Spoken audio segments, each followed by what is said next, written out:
Good evening दोस्तों। आज की इस कक्षा में आपका बहुत बहुत स्वागत है। आज की कक्षा का नाम है संप्रभुता के प्रकार और सिद्धांत। पिछली कक्षा में हमने संप्रभुता के अर्थ और उसके लक्षण के बारे में बात की थी, उसके तत्वों के बारे में बात की थी। इस कक्षा में हम संप्रभुता के प्रकार और सिद्धांत के बारे में बात करेंगे। उसका विकास किस प्रकार से हुआ है इसके बारे में भी बात करेंगे। तो आप सभी लोग कॉपी और पेन लेकर बैठ जाइए।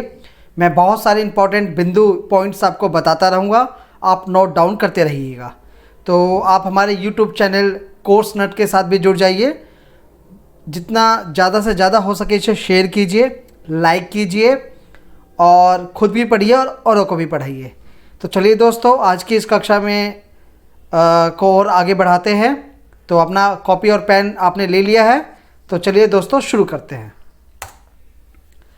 देखिए, संप्रभुता का अर्थ और इसके जो तत्व थे मैं इसको ऑलरेडी आपको पिछली कक्षा में बता चुका हूँ।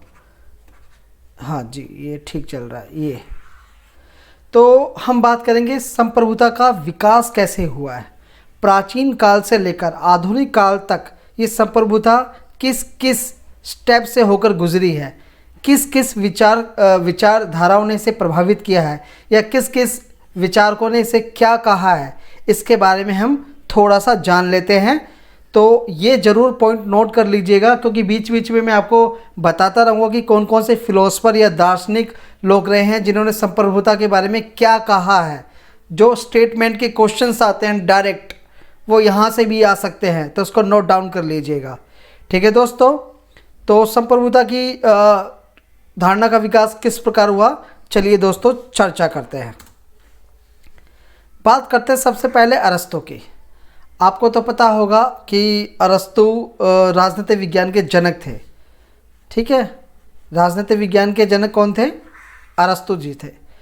और इसने राज्य को सर्वोच्च शक्ति के रूप में परिभाषित भी किया कि राज्य ही सर्वोच्च शक्ति है, इसके बिना व्यक्ति की कल्पना नहीं की जा सकती, ये अरस्तु जी ने कहा था।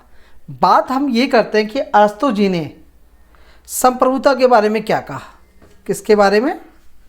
संप्रभुता के बारे में। सॉरी, मैंने गलत लिख दिया है।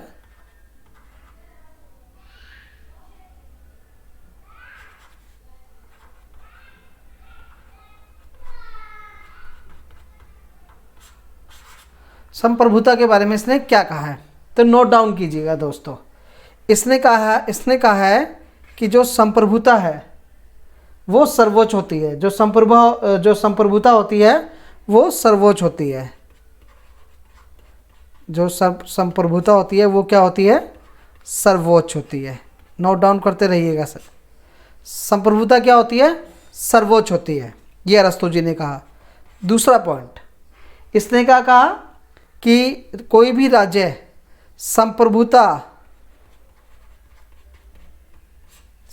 संप्रभुता के कारण ही कानून के द्वारा शासन चलाती है। कानून के द्वारा क्या करती है? शासन चलाती है। तो उसने क्या कहा कि कानून की सार्वभौमिकता होती है। ये कानून यानी कि कोई भी राज्य संप्रभुता के माध्यम से कानून बनाता है और उसी से राज्य को चलाता है, ये अरस्तु जी ने कहा। तीसरा, इन्होंने बहुत इंपॉर्टेंट बात करी है कि इन्होंने वांछित संप्रभुता की बात करी है। किसकी बात करी है? वांछित संप्रभुता की बात की है। वांछित संप्रभुता का मतलब होता है कि जो ऐसी संप्रभुता जो चाहिए, जैसे कानून बनाना, राज्य ही तो कानून बनाएगा ना। ये वांछित, व्यक्तियों पर नियंत्रण करना, सुरक्षा करना, तो ये वांछित संप्रभुता इसकी बात करी है। और ये इन्होंने ये कहा है कि जो वांछित संप्रभुता है वो कानून में निहित होती है और कानून ही वांछित संप्रभुता को राज्य में लागू करता है। तो ये बात हमारी अरस्तु महोदय जी ने कही थी। तो इसके बाद क्या हुआ, बात करते हैं रोमन साम्राज्य की। रोमन साम्राज्य, रोमन अवधारणा, या रोमन लोग क्या मानते हैं संप्रभुता के बारे में। रोमन लोगों की अवधारणा ये है, या रोमन वासियों की अवधारणा ये है कि राज्य जो संप्रभुता होती है वो राज्य की शक्ति होती है। क्या होती है? संप्रभुता जो होती है वो राज्य की शक्ति होती है। राज्य की शक्ति के रूप में इसकी कल्पना करते हैं कि संप्रभुता क्या है? राज्य की शक्ति है। ये रोमन अवधारणा। दूसरा, ये क्या बोलते हैं? राज्य का कानून सर्वोपरि है।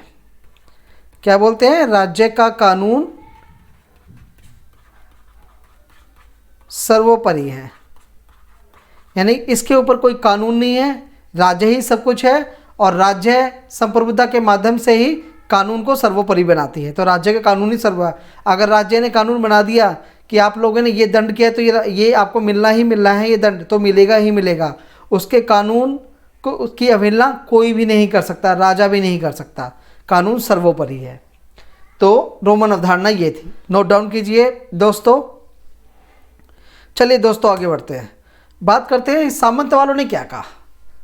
सामंतवाद होता क्या है, पहले थोड़ा सा ये बोले ना। देखो, एक राजा होता है किसी भी राज्य में, मान लीजिए राजा है, और राज्य के अंदर कुछ लोग हैं जो बहुत धनी हैं और जिनके पास बहुत सारा ज़मीन है, जायदाद है, नियंत्रण है। तो ये जो राजा के पास जो शक्ति होती है ना, वो पूर्ण रूप से शक्ति नहीं होती है, क्योंकि राजा के ऊपर इनका दबदबा होता है। क्यों? क्योंकि इनके पास होता है धन होता है और भूमि होती है और शक्ति होती है। तो ये जो लोग होते हैं ये राजा को नियंत्रित करने की कोशिश करते हैं, जिसमें संप्रभुता राजा तक सीमित नहीं रहती और संप्रभुता डिवाइड हो जाती है। क्योंकि संप्रभुता क्या होता है? किसी एक व्यक्ति या किसी एक संगठित निकाय के पास होनी चाहिए, तभी संप्रभुता सभी को नियंत्रित कर पाएगी। लेकिन जब संप्रभुता राजा के हाथ में ना रह के कुछ व्यक्तियों के हाथ में आ जाती है तो उसे सामंतवाद अवधारणा कहते हैं। ठीक है, तो इस सामंत अवधारणा से क्या बात निकल के आई? पहली बात ये निकल के आई कि राजा संप्रभु नहीं होता। राजा जो होता है वो संप्रभु नहीं होता। दूसरा, जो संप्रभुता है वो कुछ लोगों के हाथ में होती है।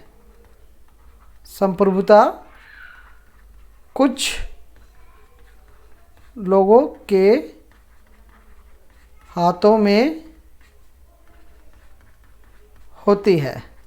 ठीक है दोस्तों, इससे ये बात निकल के आई।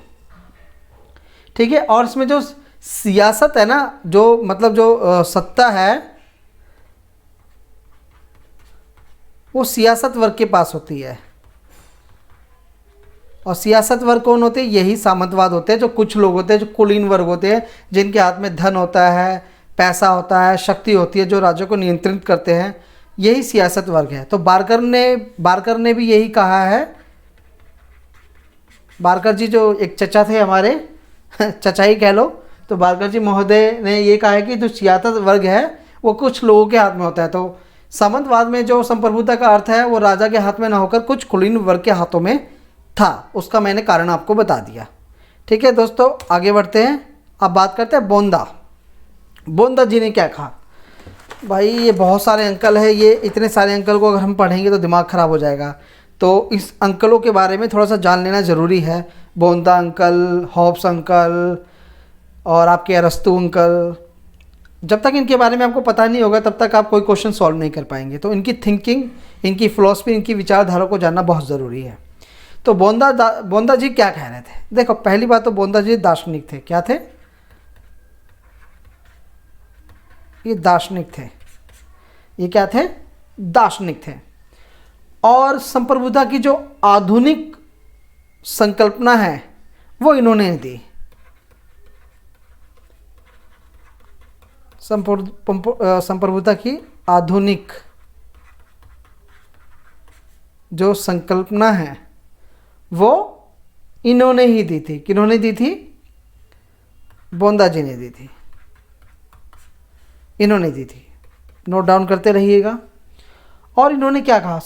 इन्होंने संप्रभुता को नागरिकों के ऊपर सर्वोच्च शक्ति माना। तो इन्होंने भी माना जो संप्रभुता है वो सर्वोच्च शक्ति होती है जो सबसे ऊपर होती है, नागरिकों से भी ऊपर होती है। ठीक है। तीसरा इन भाई साहब ने क्या कहा, इन्होंने कहा जो संप्रभुता होती है वो शाश्वत होती है। शाश्वत का मतलब होता है जो हमेशा से थी, है और रहेगी, ये शाश्वत थी। और इन्होंने संप्रभुता को असीमित बताया। क्या बताया?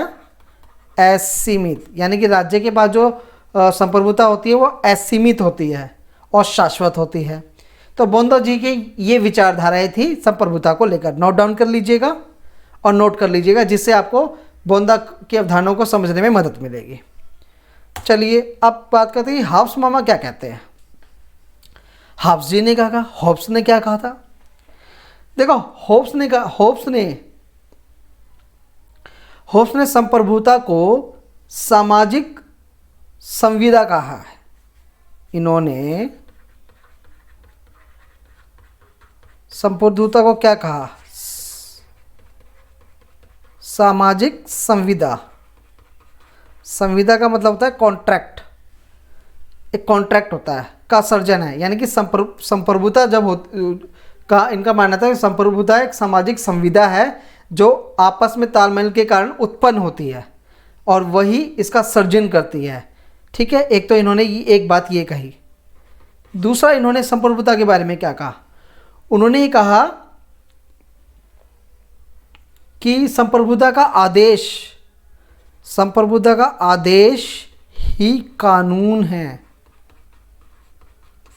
यानी कि संप्रभुता अगर कोई भी आदेश देगी, संप्रभुता होगी किसके पास? राज्य के पास होगी। तो जो भी आदेश आएगा वही कानून होगा, ये इन्होंने कहा, और सभी इसके अधीन होंगे।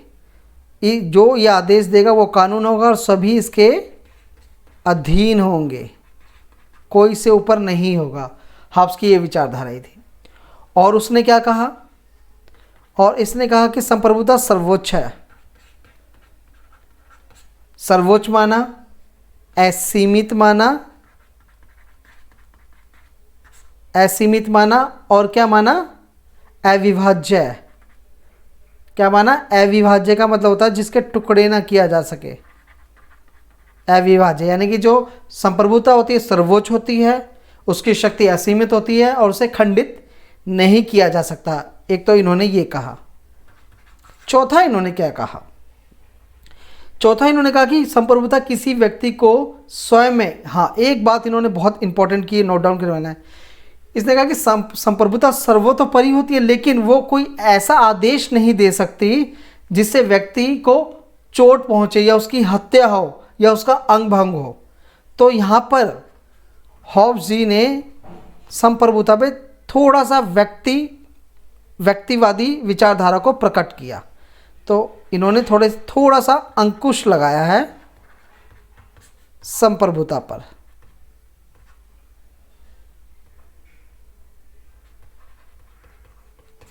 और उन्होंने कहा है कि राज्य या संप्रभुता कोई ऐसा आदेश नहीं दे सकते जो किसी व्यक्ति की हत्या या उसको चोट पहुंचा सके, ऐसा कोई आदेश नहीं दे सकते। यहाँ पे हॉब्स थोड़े से व्यक्तिवादी है। व्यक्तिवादी का मतलब ये होता है कि जो सब कुछ व्यक्ति के फेवर में कह रहे हैं, व्यक्ति स्वतंत्र है, व्यक्ति ही सब कुछ है, राज्य कुछ भी नहीं है, या राज्य के पहले व्यक्ति आया फिर राज्य आया।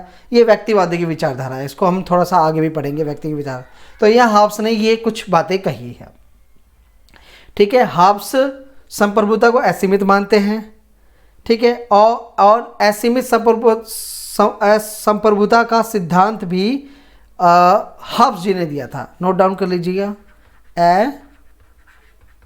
असीमित संप्रभुता का सिद्धांत हॉब्स जी ने ही दिया था। ठीक है दोस्तों, तो हॉब्स जी की संप्रभुता के बारे में ये विचारधाराएं थी। चलिए दोस्तों आगे बढ़ते हैं। अब बात करते हैं कि रूसो महाशय जी क्या कहते हैं संप्रभुता के बारे में।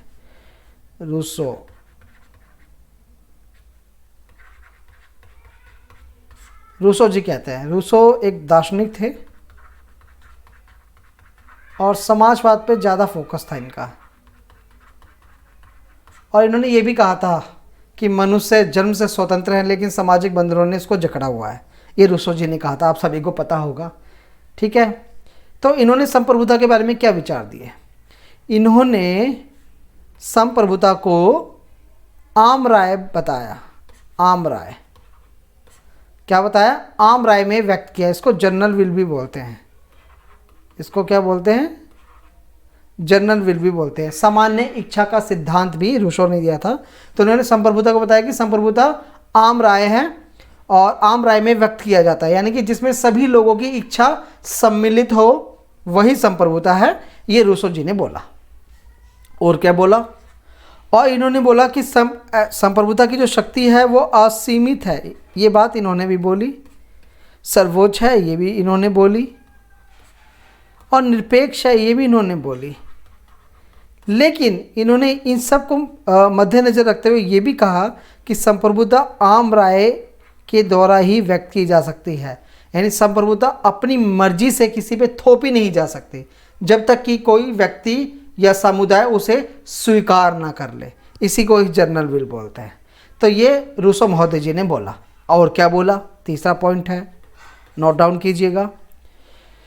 इन्होंने बोला कि जो संप्रभुता है वो शक्ति, उसकी जो शक्ति है वो राज्य या एक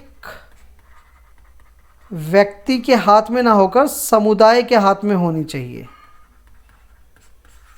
किसके हाथ में होनी चाहिए? समुदाय यानी समाज के हाथ में होनी चाहिए। उन्होंने ऐसी अवधारणा को प्रकट किया संप्रभुता की कि जो शक्ति होनी है वो राज्य या किसी एक व्यक्ति के हाथ में नहीं, समुदाय के हाथ में होनी चाहिए, ऐसा उनका मानना था।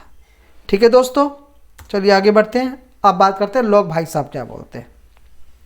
जॉन लॉक थे, ये बहुत बड़े व्यक्तिवादी थे, यानी व्यक्ति की स्वतंत्रता का बड़ा समर्थन करते थे। ये इन्होंने ही नकारात्मक स्वतंत्रता, सकारात्मक स्वतंत्रता जॉन लॉक ने ही दिया था। इसके बारे में और भी पढ़ेंगे, लेकिन अभी तो हम जॉन लॉक चचा का जो संप्रभुता के बारे में जो विचार है उसके बारे में जानेंगे। इन्होंने संप्रभुता के बारे में क्या कहा जानेंगे। इन्होंने संप्रभुता को सीमित माना। उन्होंने माना कि संप्रभुता जो है वो सीमित होनी चाहिए। कैसी होनी चाहिए? सीमित होनी चाहिए। क्यों? क्योंकि भाई साहब ये तो ये मानते थे कि व्यक्ति को स्वतंत्र छोड़ दो, उस पर तो कोई अंकुश नहीं लगाना चाहिए। अगर उस पर कोई अंकुश लगाएगा तो उसका विकास कैसे होगा? और संप्रभुता अगर होगी तो वो व्यक्ति की स्वतंत्रता पर अंकुश लगाएगा कानून के माध्यम से। तो लॉक जी ऐसे नहीं मानते थे। लॉक जी का मानना था कि संप्रभुता ऐसी हो जो सीमित हो, जिससे व्यक्ति अपने विकास कर सके। इतना होना चाहिए ताकि एक व्यक्ति दूसरे व्यक्ति का शोषण ना कर सके, इतनी होनी चाहिए। तो इन्होंने सीमित संप्रभुता की अवधारणा को माना। आगे भाई साहब क्या कहते हैं? इन्होंने शक्तियों का विभाजन किया।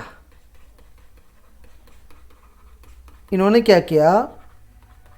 जो संप्रभुता है, जो शक्ति है, उसको विभाजित कर दिया सरकारों में कि न्यायपालिका होगी, कार्यपालिका होगी, विधान पालिका होगी, यानी कि जो राज्य की जो संप्रभुता की शक्ति थी वो इसको तीनों को दे दिया ताकि ये निरंकुश ना हो। और इस पे भी इन्होंने क्या किया कि अंकुश लगाने के लिए कुछ कानून बनाने की फरमाइश भी की। संप्रभुता ऐसी होनी चाहिए। और इन तीनों पर भी, यानी जो शक्तियों को इन पर भी इन्होंने वांछित प्रतिबंध की बात करी। प्रतिबंध, ताकि निरंकुश ना हो और व्यक्ति स्वतंत्र रहे। तो संप्रभुता के बारे में जॉन लॉक जी के ये विचार थे। ठीक है दोस्तों, चलिए आगे बढ़ते हैं। हेगल जी बहुत दार्शनिक थे, दार्शनिक व्यक्ति थे हेगल जी। हेगल भी बोलते हैं इन्हें, हेगल जी। ठीक है, इन्होंने संप्रभुता के बारे में क्या कहा जानेंगे। देखिए, इन्होंने क्या कहा कि राज्य जो संप्रभुता है वो राज्य की आत्मा है। इन्होंने संप्रभुता को क्या कहा? राज्य की आत्मा। इन्होंने संप्रभुता को राज्य की आत्मा कहा। और इन्होंने नहीं सबसे पहले संप्रभुता को अध्यात्मवाद से जोड़ा। नोट डाउन करते रहिए, अध्यात्मवाद से जोड़ा। कैसे जोड़ा? ये क्या मानते थे? ये मानते थे कि जो राज्य है, जो राज्य के अंदर जो राजा है, जो राजा होता है, उसको परमात्मा भेजता है शासन करने के लिए।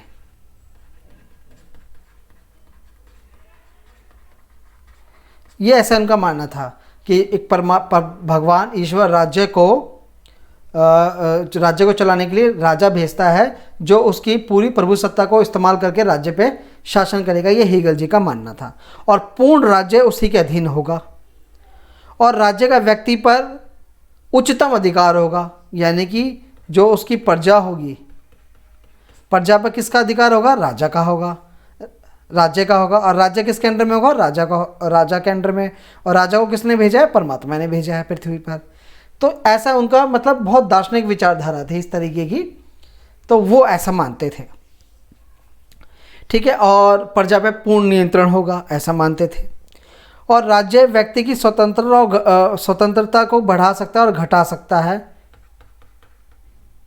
ये भी हेगल जी का मानना था कि राज्य व्यक्ति की स्वतंत्रता को घटा भी सकता है और बढ़ा भी सकता है, लेकिन कानून के माध्यम से। यानी कि हेगल जी मानते थे कि परमात्मा ने राजा को ऐसे अधिकार दिए हैं या ऐसे पावर दी है जो कानून के माध्यम से राज्य के अंदर जो प्रजा रहती है उसके अधिकारों में परिवर्तन कर सकती है, उसको घटा या बढ़ा सकती है। ठीक है, ऐसा वो कानून के माध्यम से कर सकती है, ऐसा हेगल जी का मानना था। ठीक है दोस्तों, आगे बढ़ते हैं, बात करते हैं ऑस्टिन जी की। ठीक है, ऑस्टिन जी की विचारधारा काफ़ी हद तक हेगल जी से मिलती है, ध्यान रखना। ये भी दार्शनिक थे, काफ़ी मिलती है हेगल जी से। इन्होंने क्या कहा? इन्होंने कहा कि जो संप्रभुता है, जो संप्रभुता है वो अध्यात्म, राज्य से अलग नहीं हो सकती। यानी कि ये तीनों एक ही चीज़ है, एक ही चीज़ में मिले हुए हैं, ये तीनों को अलग नहीं किया जा सकता। अगर राज्य के अंदर अध्यात्म नहीं है तो संप्रभुता नहीं हो सकती, अगर संप्रभुता नहीं है तो वो आध्यात्मिक नहीं हो सकता, ऐसा ऑस्टिन जी मानते थे। ठीक है, इन्होंने संप्रभुता को निरपेक्ष कहा, असीमित कहा और अखंड कहा। अखंड मतलब जिसे विभाजित नहीं किया जा सकता। काफ़ी हद तक जिसकी इनकी जो धारणा है वो हेगल जी से मिलती है। ठीक है, और इन्होंने ये कहा कि जो संप्रभुता के बिना राज्य की कल्पना ही नहीं की जा सकती।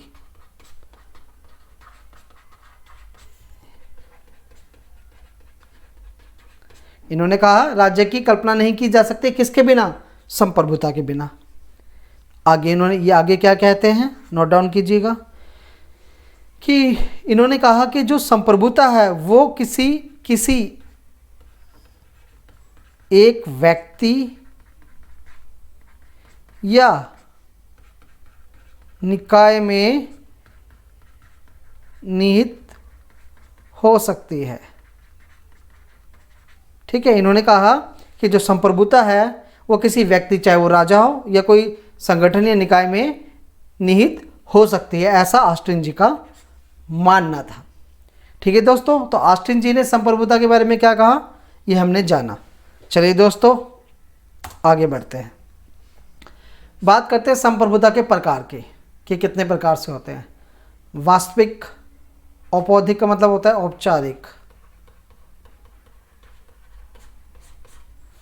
विधिक मतलब कानूनी, राजनीति का मतलब तो आप जानते ही हैं, और विधि सम्मत और तथ्य परक जो संप्रभुता है वो एक ही होता है। ठीक है दोस्तों, तो चलिए इसके बारे में हम चर्चा करते हैं। कॉपी पेन जरूर उठा लीजिएगा।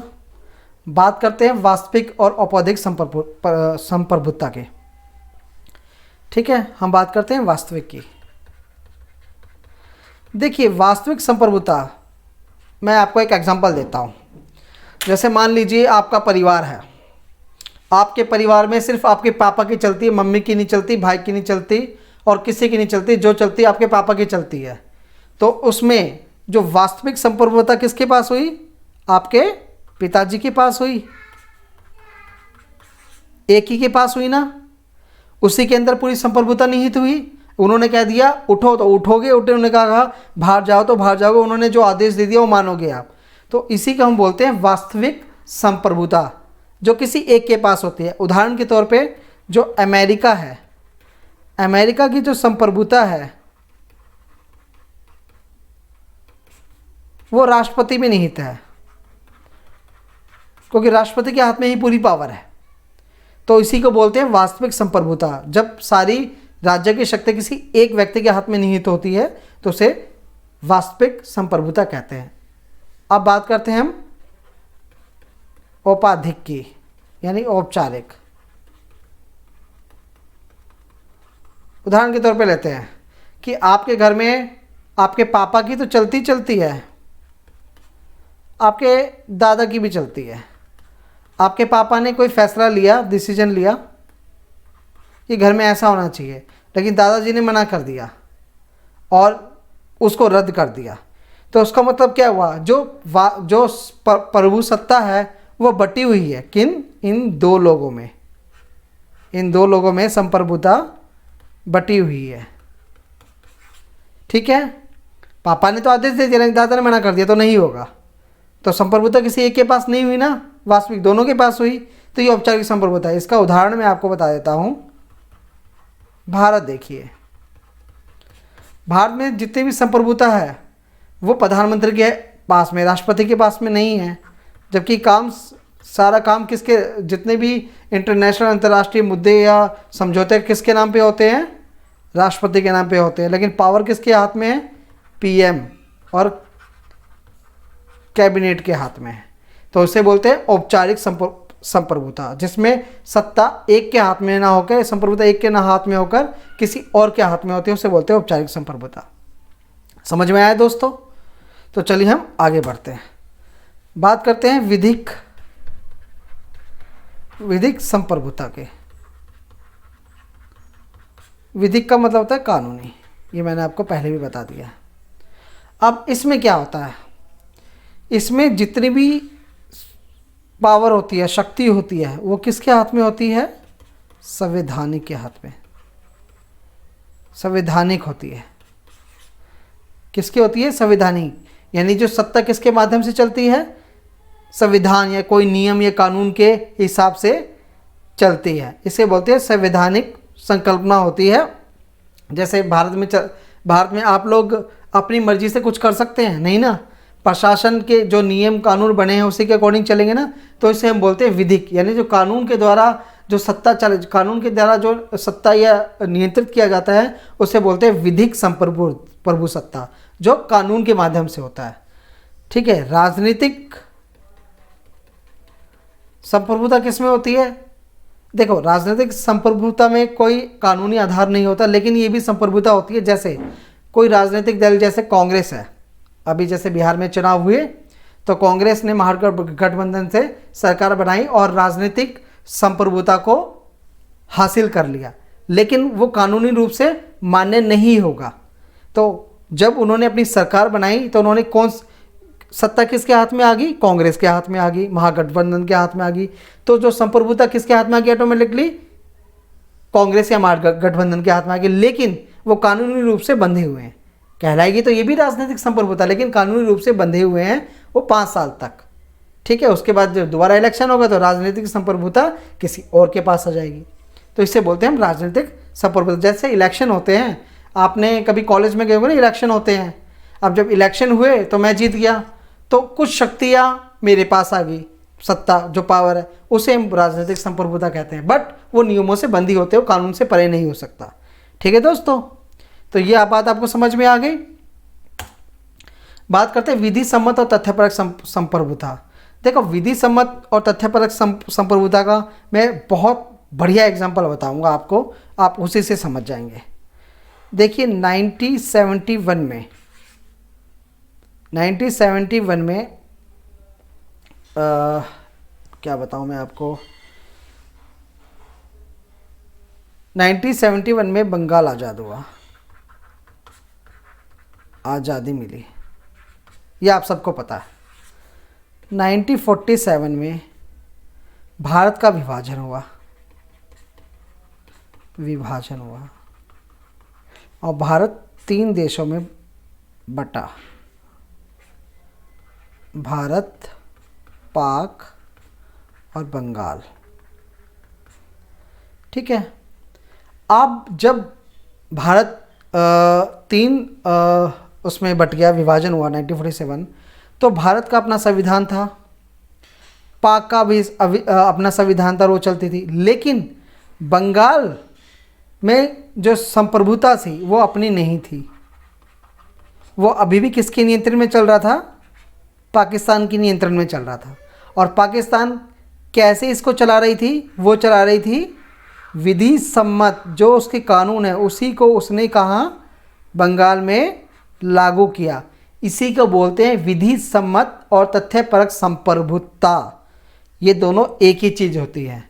जब बंगाल 1971 में आज़ाद हुआ तो ये संप्रभु बन गया, यानी ये अपनी खुद का चुनाव करने लगा और इसकी संप्रभुता इन्हीं बंगाल के हाथ में आ गई।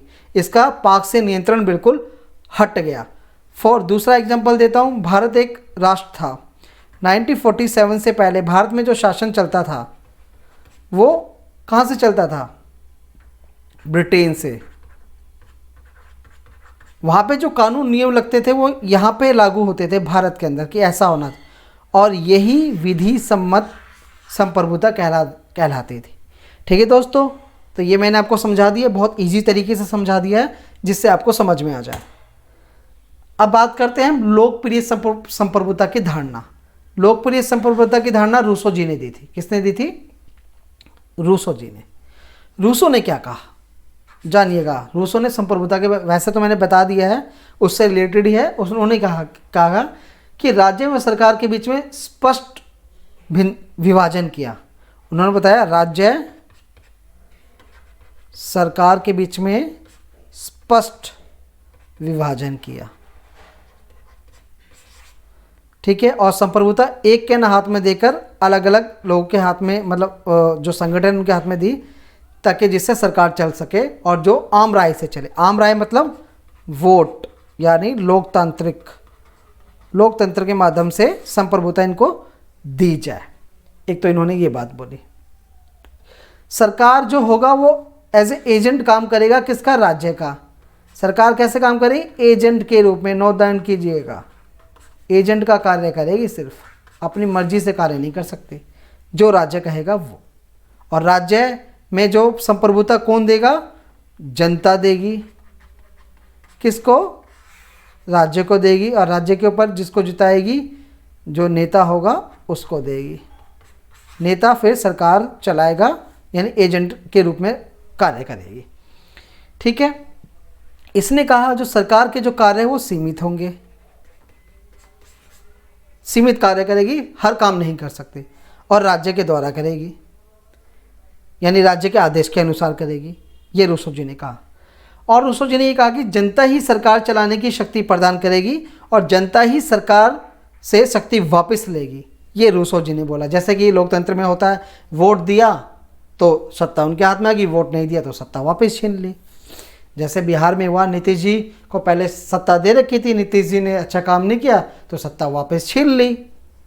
यही हुआ ना, पहले संप्रभुता दी फिर वापस छीन ली, बोला चल तू काम नहीं करता, किसी और को सरकार दे। इस तरीके से काम हुआ। ये रूसो जी का मानना था। और रूसो जी क्या कहते थे, राज्य में जनता की यही इच्छा संप्रभुता है, यानी कि वो अपनी मर्जी से राज्य का संचालन करने के लिए किसी को भी दे आम राय से, यही संप्रभु है, संप्रभु है। ये रूसो का मानना था। ठीक है। राज्य में जनता की यही इच्छा, जो यही इच्छा संप्रभु, जिसे रूसो ने आम राय कहा। क्या कहा, आम राय। ये मैंने पहले भी बताया, आम राय कहा। ठीक है दोस्तों, तो लोकप्रिय संप्रभुता, अभी जो आधुनिक काल में यही संप्रभुता काफ़ी विकसित है। हर देश में यही चलता है कि लोग नेता चुनते हैं और सारी शक्ति उस नेता को दे देते हैं ताकि वो राज्य चलाए, सरकार चलाए। और जब उन्हें लगता है कि वो सरकार चलाने में निकम्मी है, वो उसका दुरुपयोग कर रही है, तो फिर उसको वोट से ही उसको हरा देती है और उसकी संप्रभुता ले लेती है। तो उन्होंने संप्रभुता को आम राय से जोड़ दिया रूसो जी ने। ठीक है दोस्तों, समझ में आया आपको? चलिए आगे बढ़ते हैं। अब ऑस्टिन महोदय जी क्या कहते हैं, देखिए ऑस्टिन महोदय जी क्या कहते हैं, बताइए। मैंने पहले भी बताया था ऑस्टिन जी ने क्या कहा था, बताइए। ऑस्टिन जी ने संप्रभुता को अध्यात्मवाद से जोड़ा था, मैंने बताया आपको, भूल गए क्या? और इन्होंने क्या बताया था कि राज्य और जो संप्रभुता है वो तीनों एक ही है, यही बोला था ना। और ऑस्टिन जी की विचारधारा हेगल जी से काफ़ी मिलती है क्योंकि ये दार्शनिक थे, ठीक है। और इन्होंने संप्रभुता को अखंड बताया, निरपेक्ष बताया, ठीक है। और इन्होंने बोला तो संप्रभुता वो किसी व्यक्ति या निकाय के हाथ में होनी चाहिए। व्यक्ति राजा भी हो सकता है, कोई भी हो सकता है। तो ये ऑस्टिन की संप्रभुता की धारणा थी, मैंने पहले भी बता दिया, आई थिंक ये रिपीट हो गया है। चलिए कोई बात नहीं, रिपीट में कम से कम हमें याद तो रहा कि हमने क्या पढ़ाया था। ठीक है दोस्तों, तो दोस्तों आज की कक्षा के लिए इतना ही। आप कमेंट बॉक्स में ज़रूर बताइएगा कि आपको ये कक्षा कैसी लगी, ताकि हम इसमें और इम्प्रूवमेंट कर सकें। मैंने आज आपको पॉइंट वाइज बताया है, बिल्कुल ब्रीफली, ताकि आपको जितने भी फिलोसोफर थिंकर है उनकी जो विचारधारा है वो समझ में आ जाए। जब आपको वो समझ में आ जाएगी तो उससे रिलेटेड जितने भी स्टेटमेंट आएंगे अपने आप समझ जाएंगे किसने बोला था। मैं प्रैक्टिस के लिए कुछ क्वेश्चंस आपको दूंगा इसके ऊपर ज़रूर, ताकि आपको भी आइडिया हो जाएगा कि हमें जितने भी थिंकर्स है उसके बारे में अगर हमें पता चल जाए, उसके विचारधारा के बारे में, तो बहुत सारे क्वेश्चन हम सॉल्व कर सकते हैं। तो दोस्तों कोर्स नट्स से जुड़े रहिए, हमारे यूट्यूब कोर्स देखते रहिए, हमारे चैनल को लाइक और शेयर ज़रूर कीजिए और अपने इम्पॉर्टेंट व्यूज़ हमें ज़रूर शेयर कीजिएगा। ठीक है दोस्तों, तो आज की कक्षा के लिए इतना ही, नेक्स्ट क्लास में मिलते हैं। तो दोस्तों कक्षा को देखने के लिए आपका बहुत बहुत धन्यवाद।